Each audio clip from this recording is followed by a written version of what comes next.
Hi, this is Erin Dymowski. And this is Ellen Williams, and we're from Sisterhood, the Sensible Moms. We're taking over for DJ Paris today because we are joining him on his show because the three of us are going to do a podcast session at BlogU conference this summer. And we are going to have a conversation about why we got into podcasting, what we're excited about in podcasting, and we thought that you might want to hear about our conversation. Yeah, and thank you, Erin and Ellen. And just so you know, this is like the 7th time we've recorded this intro. Thank you for revealing that. Thank you. Yeah, none of us can get it right. Behind the curtain, DJ. Why? I'm sorry. Pay no attention to the tall blonde guy and the two women next to him behind the curtain. But yeah, so before we get started with the conversation, which I thought was really a lot of fun, go to bloguconference.com, and we are going to be speaking on podcasting, as was just disclosed, as well as a million other great bloggers and media people, and it's the place to be. So bloguconference.com. There's probably a handful of tickets left, and then okay. So now we'd have to do number 8 because I don't know how to end this. So you guys have to end this. What do we say now? On with the show. Oh no! Wait, one more thing. Oh, this is important. So because we have two women's voices, it's been determined that we need to be able, as a listener, to distinguish who's who. So why don't we reinforce Ellen and Erin? So Ellen, who is Ellen and who is Erin? You just shift our names. Yeah. And now you make me want to go, hi, I'm Erin. We do have our own families. I'm sorry. Hi, I'm Ellen. Hi, I'm Erin. I think that was probably of no help to anybody. That's how terrible I am at this. You sound identical. You guys sound exactly the same. I'm looking at the wave files. It's the same height of the wave. No, I'm kidding. Let's on with the show, right? Yes. Okay.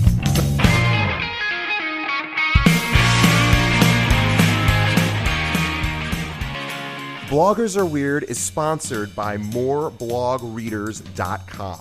Moreblogreaders.com is the home for the greatest teacher of how to build a business and get more readers for your blog, Darren Rouse. If you aren't familiar with Darren, you need to be, because over 320,000 bloggers get his newsletters. He has over 7,000 articles on his website, and he's written tons of books. In fact, when you go to moreblogreaders.com, you will see a list of Darren's books. I highly encourage you to start with 31 Days to a Better Blog. By going to moreblogreaders.com, you'll get special pricing for being a Bloggers Are Weird listener. So are you ready for more traffic and more success with your blog? Then go to moreblogreaders.com.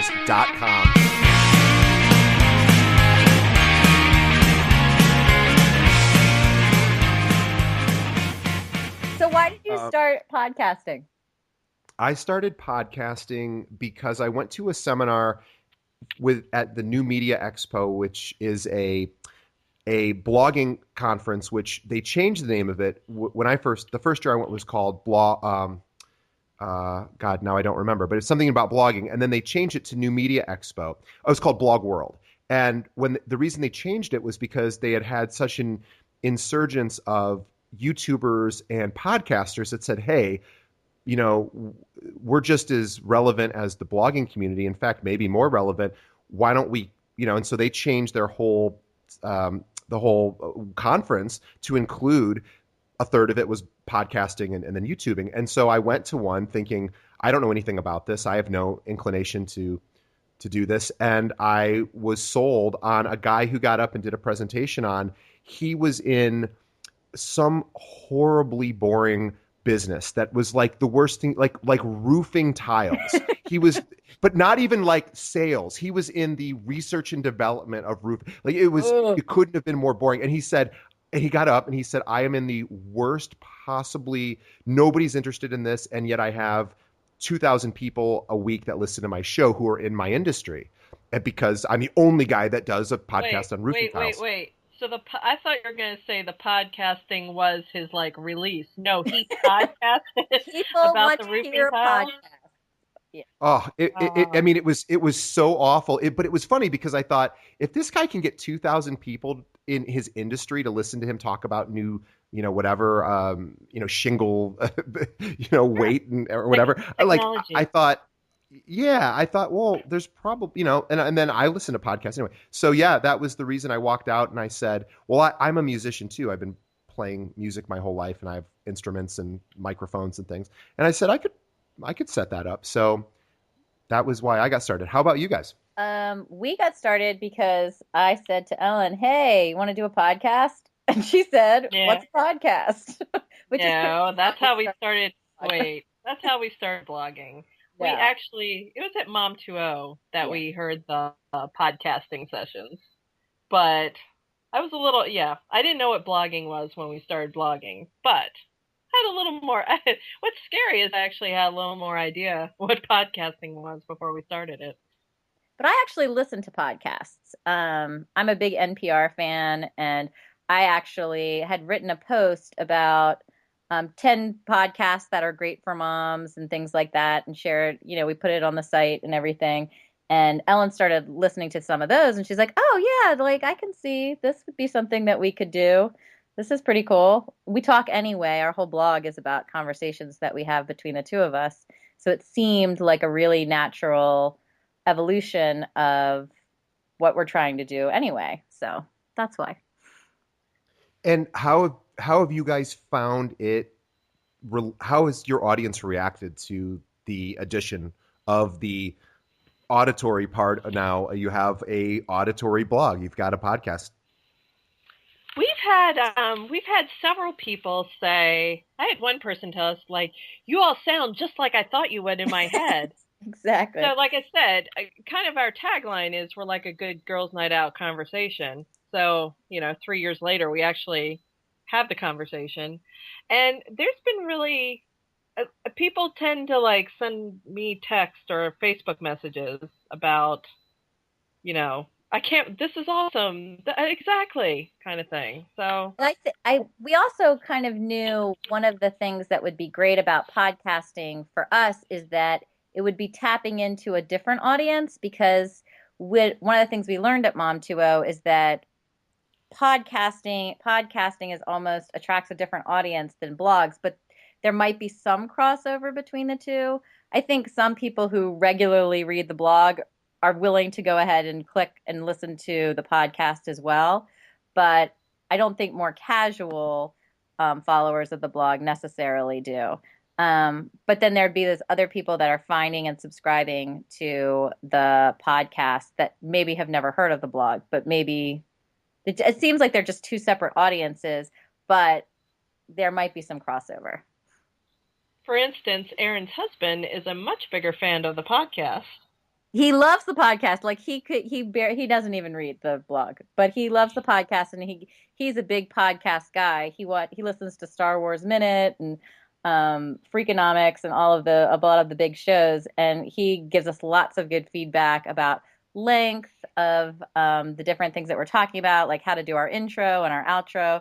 He's always giving us little tweaks. One of his big pieces of advice was to not edit it so much. He goes, just let us hear you talk with your ums and your ahs and your laughing, and that's what people are there for. They want to hear you just be you. Yeah, I made that mistake. I think it was one of my first shows I had on Becky, who is well, I won't say her last name, but she's Mommy Wants Vodka, and she's a legend to some degree in the mommy Oh funny yeah. space. Hmm. And she's here in Chicago, and I befriended her many years ago. And we did this amazing podcast, but we were really there promoting another website that she was really it was really more of a this movement she was trying to work on. And so I cut out a lot of the Mommy Wants Vodka stuff, which I love because Hmm. she and I are similar styles of humor, and I cut out a lot of it because I really wanted to get back to this one message. And we must have talked for an hour, and I know she has such a rabid following that her audience would have loved to have listened to every minute of it, but it ended up being like 20 minutes because I cut it out. And I realized that was, if number one, it was hours of work of editing, which was Right. Ugh. totally unnecessary. I mean, I Yeah. used to go through and I used to cut out all the ums and ahs. I did too, and now I've stopped doing it. Right. Or I'm unless there's too many ums. And I am a giggler and I try to not giggle as much. And so I do try to at least cut out some of the giggling. It's a lot. I try to Yeah, leave long pauses that leave room for editing. oh, the uncomfortable pauses that bring the show to a screeching halt, those kind of stuff. But you'll never tell in the after production, so whatever. Oh, that's true. I've cut out a bunch of stuff. Yeah. But you're right. No, I think your husband's right. I think that was Erin Yes. was it Yeah. your husband, Erin? Yes. Yeah. Yeah. And you had said, because I think, and I learned that too. I've been to a few other podcasting sessions at other conferences. In fact, I'm doing an all day my girlfriend said there's this all day podcasting conference in Chicago coming up, and it was like on Groupon, and I think it was maybe $50. Oh my It was gosh. really cheap. Yeah, and it was some big, I mean, I don't know, big time podcasters, I guess. So I said, okay, but I've been to some of these, and they all say that, oh yeah, just don't edit it, leave it in. So I think he's right. I do, and I've listened to more. At listening to more, I think that is part of the fun of it all. Yeah, I like it. So, what was your first podcast about? Do you remember? Yeah, I do because one of my favorite bloggers was Elizabeth Jane Liu, who and the name of her podcast is escaping me, which is driving me crazy. But she's the best and just hysterical and raunchy and whatever. So I called her and I said I'm going to do this thing, and I didn't know her. I mean, she didn't know, I'd never met her, and I said, would you be on my show? Would you be my first guest? And she said yes, and I was so grateful because to me it was like getting the biggest blogger that it was the biggest in my mind. That she was the top of the mountain, and then and she is kind of in some ways to a lot of people might think put her in that category. But I was very fortunate. She was super funny, and I knew that she would be a good guest because she was super funny. So I just kind of I don't even remember. I haven't listened to the show. I probably never listened to it after I published it, but because it's probably I wish that was true for me too. Oh, you can. Do you guys go back and listen? I don't. I do not. I'm the editor, so I listened to it for a long time. But once I've listened to it till it's finished, then I never listen to them again. Yeah. What was your first show about? Our very first one, was that the one about the shoes? Oh, yeah. Well, technically, the first one was basically a sound check of our trying to introduce people that we were podcasting. And then, funny enough, so we ask, we're in the parenting genre kind of thing. We ask questions on our Facebook page. It's always amazing what strikes a chord with people. And we asked, I hate to take off when people ask me to take off my shoes when I come to their house. And so I asked, do you do this? Is this a normal thing? There were a lot of responses, right? I mean, Yeah. it went into like the hundreds, right, of people responding to this. So we just did a podcast on that. From the reading and research we did, we figured we might be deleting the first podcast we did anyway. It does. So happens a lot. Not to get too precious about it. So we just kind of jumped in. That's a great idea. I've never thought about doing that with Facebook and sort of pinging the audience and saying, hey, for example, and I have very strong opinions about the shoes in the house thing because. Oh, what's your opinion? Yeah, what is How it? do you feel? How do you feel about it? Well, I don't look. I'll tell you what. This is what I never want to be. I never want to be the guy where people say, "Oh, you're going to DJ's house, just so you know, he's going to make you take off." Like, I don't want to be that guy.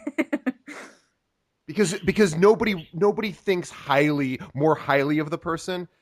Like, it's not a positive. If you had to go, well, if I have all these friends and if I make them take off their shoes, will they think less of me or better of me or the same? Yeah. Well, if I had to, so for me, I sort of go, all right, I'm assuming my friends aren't going to, start kicking at the hardwood and breaking it up. So I'm going to go ahead and be the cool guy who doesn't make people do that. However, I don't really look down on people who do it. I just sort of go, what's the fantasy here? Like, what do you think's going to happen? Yes, do you think that's great? That's the part I don't get is what really, because my parents had parties all the time. Okay, it's the Oh, I okay don't because have we carpet. asked. Okay, well I know like for hardboards, whatever, and I'll tell you the real problem. Okay, I know you live in Chicago. If I Yeah. am like crawling through a dirty snowbank to get to somebody's house, I'm going to take my shoes off at the door. I'm not going to track that in. However, usually, unless it's summertime, I have a pool, everyone's barefoot, whatever. I throw towels down on the floor. I mean, my house looks like a barn after people have finished having the party. I'm not that uptight about it. But my boot, like when I wear boots and like the whole outfit goes together.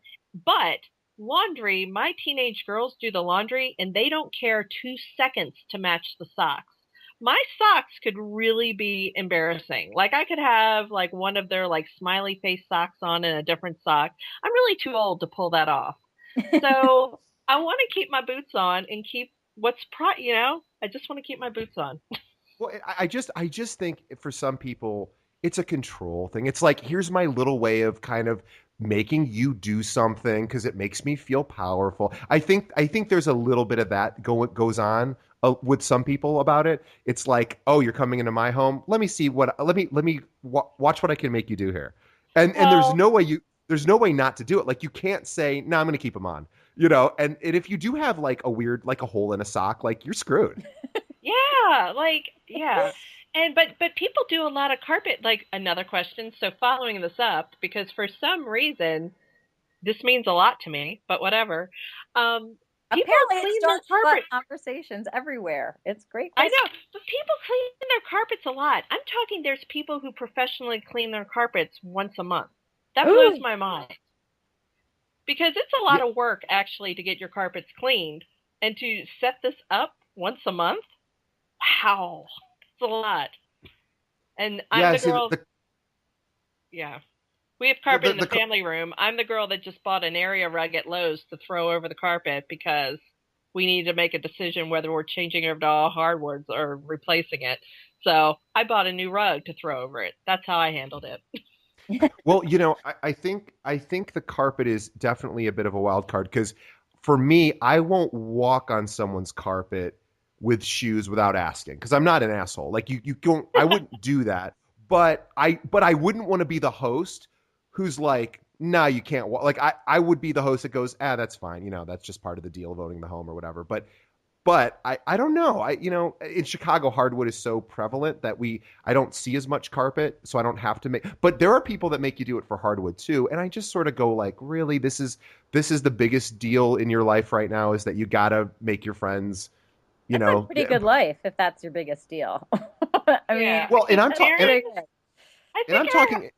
yeah, I feel like our houses are like stables. I mean, Aaron has 5 kids and all the neighborhood kids coming Oh, through, yeah. and Now, I understand that. That's a different situation because yeah, kids, I'm talking adult to adult because Right. yeah. kids, yeah, I mean, every home I ever went in as a child, we took our shoes off. I mean, that was just the deal. So and I think my mom made us take our shoes off too. She didn't make adults do it, but I'm pretty sure she made. So yeah, I get the kid thing. Yeah, for sure. Kids are morons. Yeah, Yeah, but you got we're to do not that. making But them take their shoes off.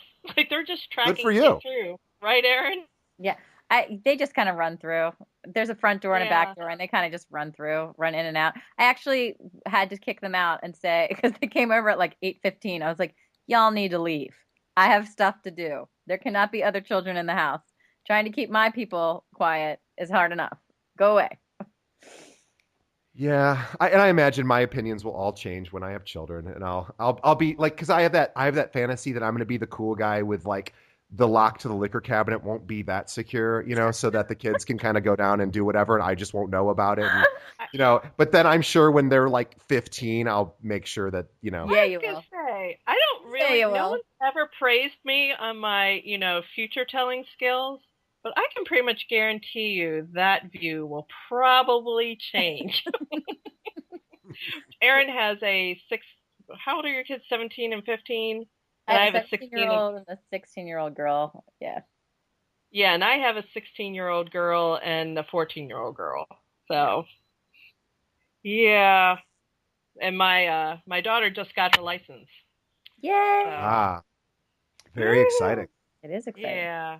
So I have a Yeah, question for you go because ahead. you're doing things. Are all of your podcast interviews? They didn't used to be. I used to, because I couldn't get guests because no one wanted to be on my studio. I'm not kidding. I mean, I got rejected by in fact, I won't mention a name, but I had somebody who is and is a very, very big deal, like would be a huge, huge get. And this is back when, and she's as big as she was then. And she was like, let's do it. I'm excited. And then like 2 days before, I think her publicist was like, this guy's got no listener. Like it's not hard to figure, and this was years ago. And she's like, yeah, I sort of, I'm kind of busy. And then I took the hint. So I've been rejected by everyone. So I started to do, which it's fine. I don't care. But I started to do more like shorter ones where I would read my own stories. Okay. And then I sort of realized people don't really want to hear that anyway. So I just went back to interviewing people.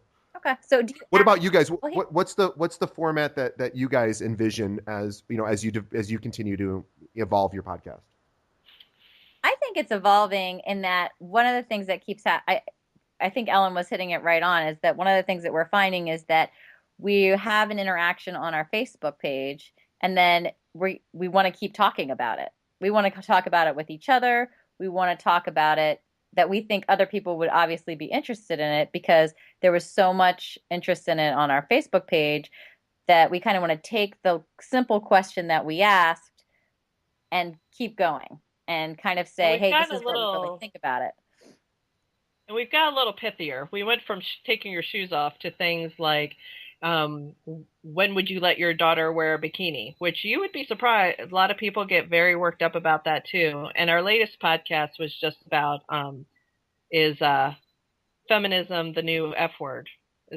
So we've gotten a little... Asked a simple question and people kind of went crazy. And we were like, well, let's talk about it. Let's talk about, how we feel about feminism. And the really great thing about podcasting with your very dear friend is that we don't actually always, we're not the same person. So we're coming at whatever the topic is from different angles, but it makes it, I think, a more interesting conversation to be like, hey, I am more on Ellen's side, or I see it more the way Ellen sees it, or I see it more the way Erin sees it.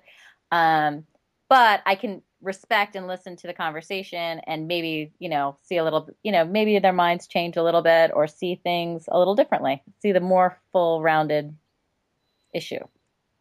And we do have people refer to it like that. We've had people say that I'm an Ellen or I'm an Erin. Exactly.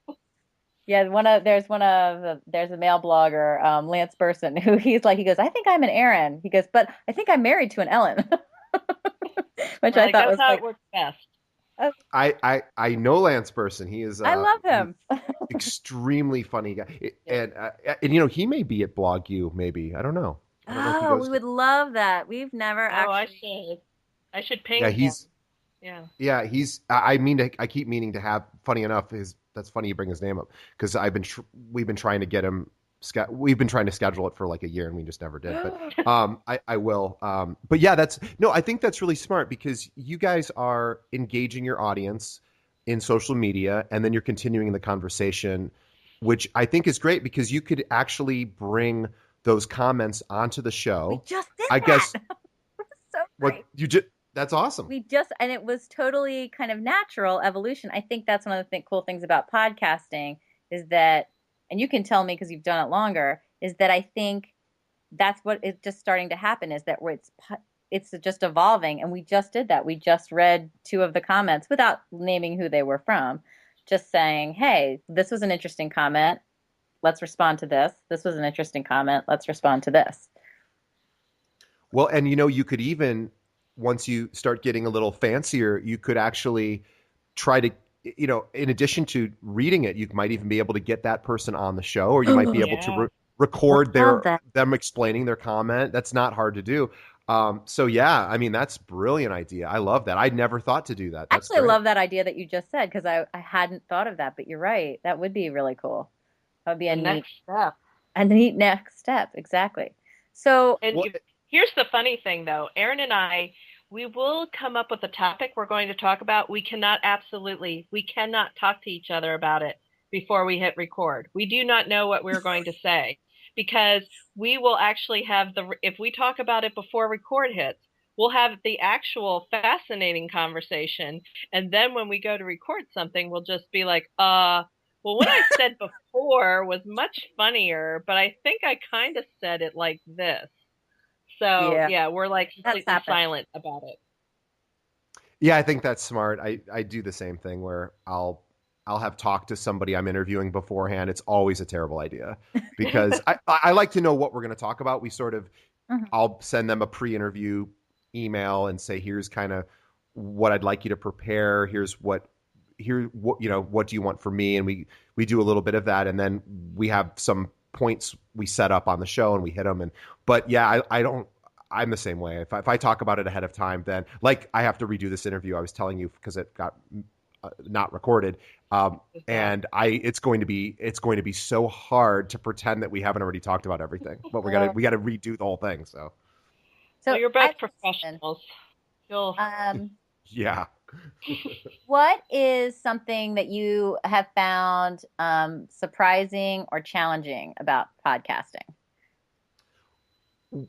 So I would say challenging part of it is quite honestly somebody's got to do the heavy lifting, which to me is the all the to-dos with the editing, the publishing, making sure the meta the ID3 tags are Right. correct and making sure it's distributing properly. And for me, I also then transcribe each one into a YouTube video as well. So it's just a lot of little to-dos which take hours.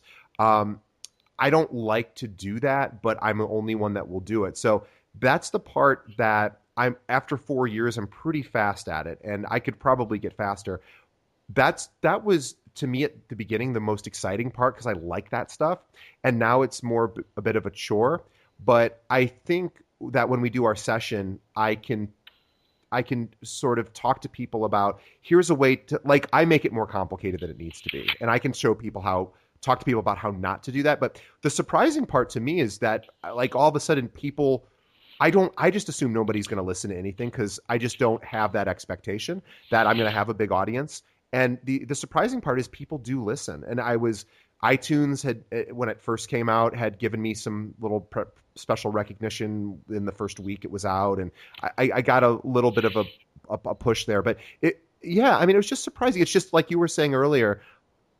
It was just another group of people who probably would have never read my blog and maybe who still don't read my blog, but once in a while check out the podcast. And if you have a good program like Blueberry you guys use, or Stitcher has some statistics on it as well, if people use that app, you can actually, well, Blueberry for sure, you can see, the statistics and you can get a better feel for. It was surprising to me that people would stick around for longer form stuff because I know I'm not that interesting for a long time, but a lot of times the conversations just go. So I was surprised that I could do an hour long show, which I had no intention of doing that, and people would kind of stick through it. What about you guys? What have you found surprising or interesting about it? I think we've been so worked up, not worked up, but working through the technical aspect. We wrung our hands and dragged our feet so much starting our blog that our tech person, who is a good friend, finally just pushed the live button on us and made us launch. So we kind of said that we were not going to do any of this hand wringing. And we kind of jumped in and started podcasting before we might have had all the technical details wrapped up. I think that's why some of our first podcasts were so short, because we were hoping that we'd be able to edit them and get all the ID tags. So I guess the little things that keep popping up. And I am surprised at the number of people who listen. There has to be some transfer of our audience. I think I I do think the think there thing that I'm yeah, I think the thing I'm missing is like like on a blog post you get comments, and on the Facebook page you get comments.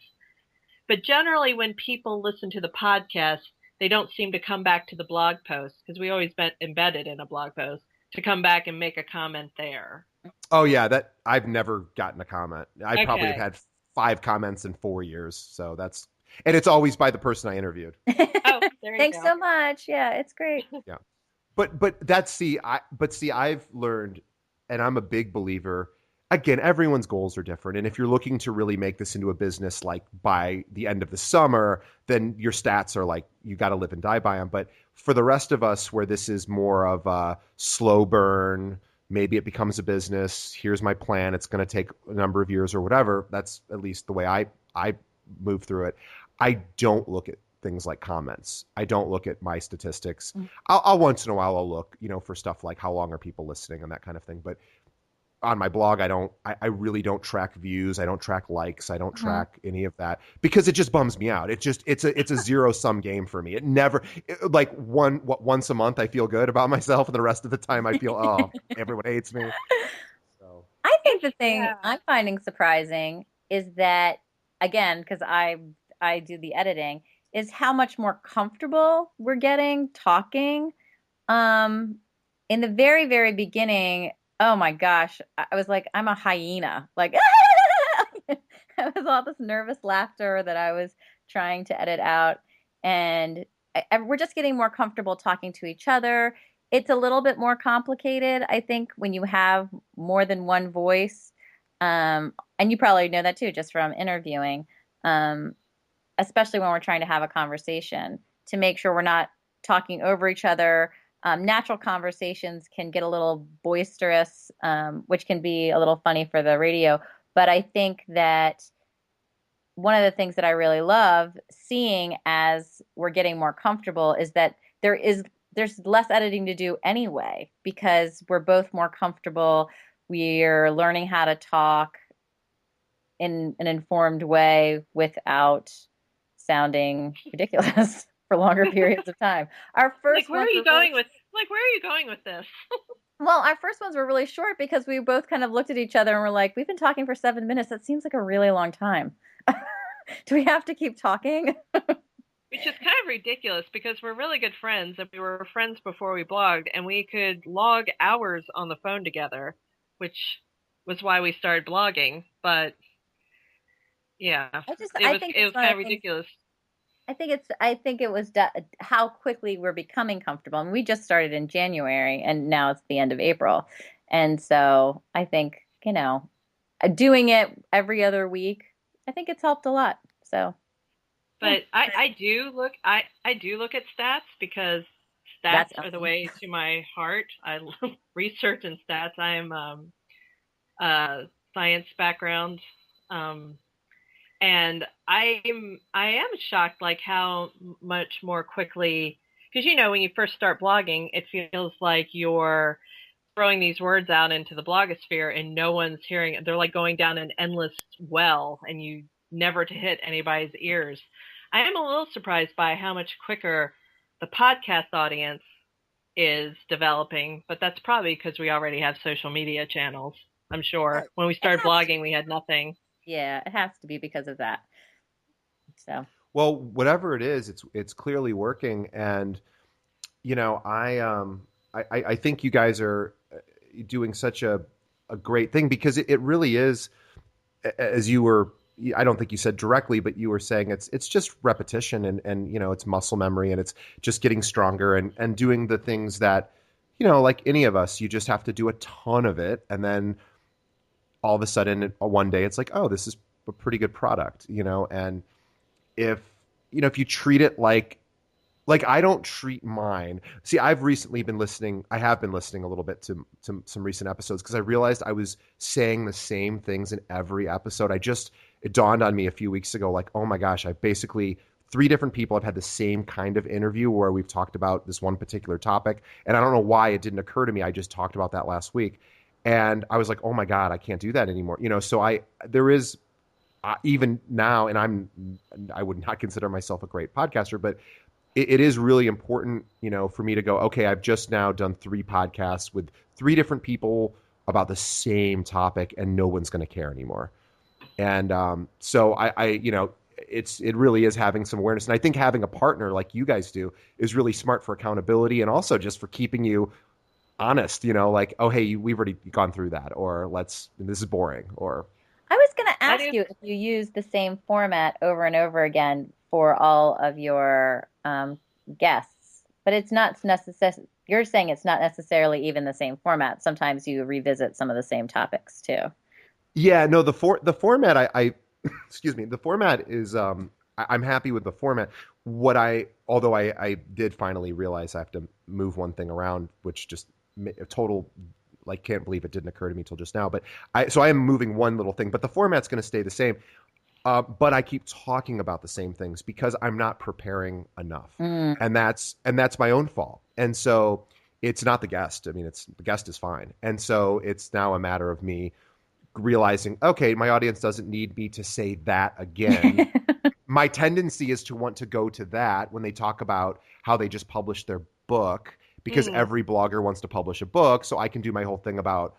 But then I've interviewed 17 bloggers that just published a book. So Yeah. how often do people want to hear the conversation that I'm having with myself, and this person on the other end who now is reacting to me going, well, and then I say the same thing I've said in every other episode. So there is a little bit of that, and I actually am addressing not having a partner. I don't know if it'll change the podcast per se, but I'm going to start working with a woman who we've been trying to do this for about a year, but we're now starting to, who is going to be, I think, more of a YouTube. We're going to do a co-host on the YouTube thing, and she's going to be able to Cool. sort of keep me more fresh. Her name's Melanie from. Her website's melaniesguidelines.com, but she's really great, and she and I have been buddies for a while. So anyway, but yeah, I think you're right, and I have noticed when it's just you and or me rather, yeah, I tend to not have as much to say, or I keep saying the same things over and over. It is hard. I mean, there are two of us, and we're able to bounce things off, but there's times where it's kind of like, Erin, I can't think of anything to write. So Yep. have at it. Goodbye. Yes, that does happen sometimes. Yes. And we're able to bounce ideas off, and we do have built-in, like I said, we do have the built-in conversation with each other. So that's always nice. I think, yeah, no, I think you're right. And I just, what you just said, I know we were supposed to keep this to 20 minutes. Maybe we'll have to edit it, but I actually, I don't think I actually answered the initial question, which was such a good question, or I didn't answer it. What was it? What was the question? Well, the question you guys asked me was why'd you get into it? And I had said, well, I went to the I'm so seminar. glad you're going to go back to that. Well, no, because this is really important, and thank you for asking. And it just 30 minutes later occurred to me I didn't really answer the question correctly, or I didn't address it fully, because the real reason why I did it was because I had started going to conferences and I met people who I really liked, who were in the space that I was in, which is the try to be funny space, and I really liked them, hanging out with them. And so I started thinking, God, they're so, not all of them. I mean, some of them are more, their humor comes through on the screen, but a lot of them were really funny in person. And I thought, like, I was part of the Aiming Low crowd. And so, which unfortunately is no longer around, but I know, these were that's such a shame. I love that. yeah. I mean, those were some truly funny people. And look, there's a lot of other sites, like Leslie Marinelli's site is great. And there's, In the powder room is fabulous. Yes. yeah. So there's a lot of great of sites like that. And I just happened to be part of the Aiming Low crowd, and they were great. And these were women. I mean, we would have an ongoing, there was probably 15, 20 of us, whatever. And we would have an ongoing email chain, and it would be the most vile, horrific things. And I was the only guy. It was me, I think I was the only guy. And it was me and then all these women who just have no boundaries. And it was the funniest thing. And so I started, when we got to hang out in person, I went, these people are truly hilarious. And yes, they're funny writers, but they're also really funny in person. So I started thinking, like, I want other people to hear, the kind of conversations, and these women are so good. And I say women only because I hung out with mostly women in that space. So that was really the reason, is I wanted their audience to hear them. So I interviewed them, which was great, because it also introduced me to their audience, because they would promote the show, obviously, and I would promote their whatever book, podcast, what have you. And it was a good cross-pollination type thing. Like, I just interviewed Una LaMarche. I don't know, did I put it out? Yeah, I finally put it. I just put it out. And she was an Aiming Low friend of mine, and I've been like her biggest fan forever.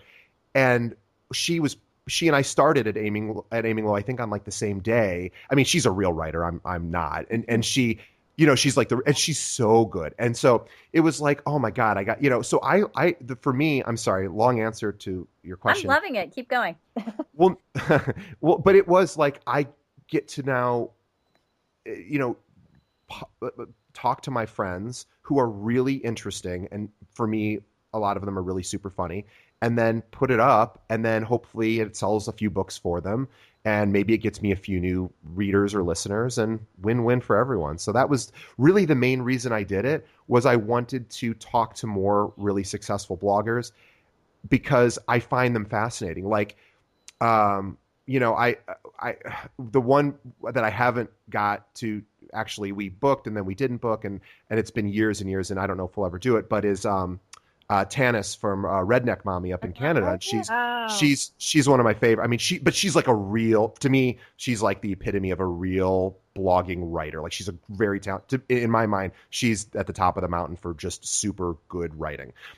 Which is obviously that's not the best idiom to use for, but I do have a professor in I think at NYU who does look at my stuff once in a while and make sure that I'm, using proper syntax and grammar. But so he gives me a better mark than myself. But she's up there in my mind, and I have talked to her and I know her to some degree, not that well, but she, like, I was like, oh my God, people would kill to hear her, and so I just try to find people that I like to talk to, and that's the reason why, is I want to hear from them. I want to hear, like, Neil Kramer is one of my favorite writers too, and he's, you go to BlogU and he's one of the three guys there, and Right. and he is Woody Allen if Woody Allen was a blogger, and total neurotic New York Jew living in Queens, and I didn't say two words, and he went on for an hour and 15 minutes, and it was so great to hear Neil do Neil. And so anyway, that's what I like. I like hearing other people who I find really interesting speak, I Well, guess. and I think It's like a beautiful reason that I'm glad you yeah, me went too. into it.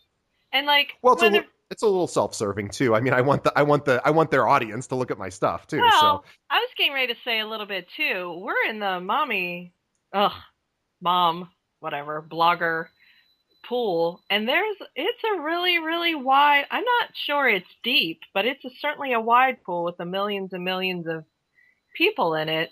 And we have a fairly, we have a blogging tribe too. And, you can see a lot of those people at BlogU, which is why we're talking and gotten together to do this podcasting session. But it just gave us a little bit, we thought that podcasting would distinguish us a little bit in the sea of millions of bloggers.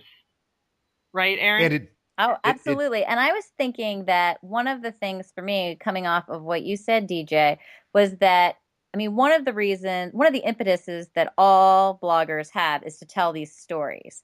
And so it's such a natural evolution to move to podcasting because, again, we're still telling our stories in this other space, but we're also sharing the stories of these other people that we've connected with. And we're using these social media tools to share on a different level these exciting things that we're finding. I think it's great. And I think it speaks to why, if you're going to be a blogger, why podcasting might also be something that you might want to include in your brand that you're trying to build. So that's all I wanted to say. Listening to you, I was inspired. Yeah. Have we even told the people listening that we're going to be doing a podcasting session together? No, ever. go ahead. Oh, Go ahead, Ellen. well, there is this fabulous conference that is now in its second year because it was so fabulously successful the first year, called BlogU. It's in Baltimore, and it was founded by Stephanie Guys.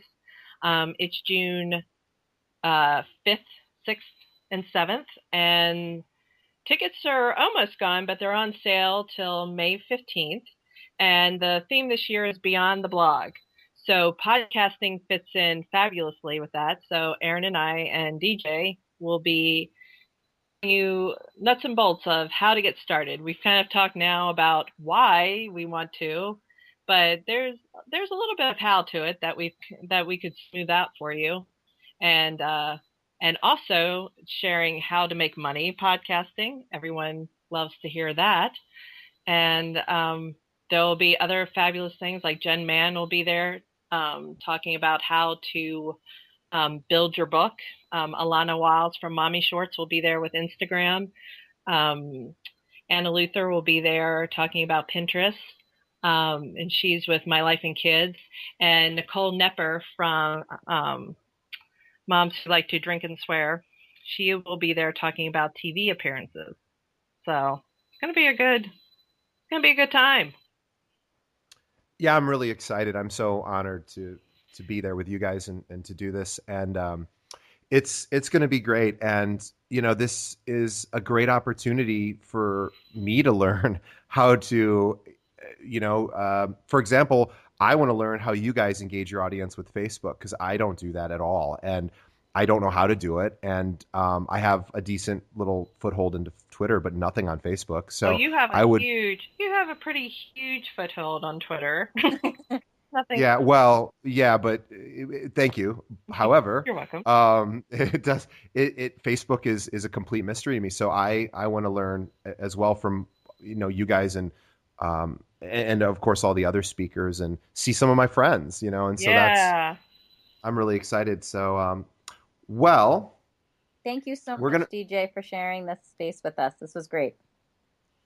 Oh, I'm again my sincere pleasure. I'm so excited to see you guys and to hopefully help people realize that podcasting is really not that difficult, and it's not as daunting. There's a little bit of a technical kind of hill to climb, but it's not that big of a hill. In fact, when I first, and just real quickly to say, when I first, because you guys were asking, I think before we started recording, about where do I host it? Yes. All my stuff. I used to actually use an online system. I can't recall the name at the time, but I just uploaded it to them and they did everything. It was free, and then it was going to start costing, and I figured it out. I did my own thing now, but I mean, it doesn't have to be that complicated. And we'll talk about how to make it as complicated as you want or as simple as you want, but also just how to do it and get some results and have fun and touch people that maybe don't have time to read. But are sitting in their car. Exactly. Sitting in their car. Exactly. On carpool lines and things like that. And I think one of the things that I hope people came away is that we're all kind of excited about this. Like, this is a really fun part, a fun thing that we've added onto the plate of blogging. And we're all finding it engaging and interesting and fun. And so there you go. Yeah, it's gonna be awesome, and I'm so excited. So go get your tickets. There aren't probably many left because they cap it. Yeah, it does get capped because the whole point is having a more intimate feel from some of the other conferences. But there's a couple left. But May 15th is the last day. And if you've already signed up, consider having podcasting as one of your classes. So hope to see you there. Awesome.